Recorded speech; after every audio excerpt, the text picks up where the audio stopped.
Hello everyone, I hope you are doing well.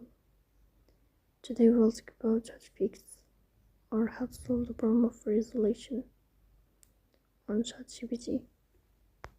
We click on settings. Here we click on apps.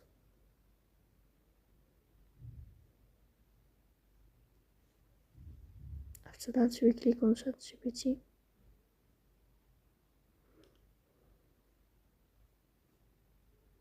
Then we click on first stop and we click OK. Here we will enter the storage. Then we click on clear cache. In the end you will turn off your phone and you will restart your phone again to fix that problem. So please don't forget to support us by like and subscribe.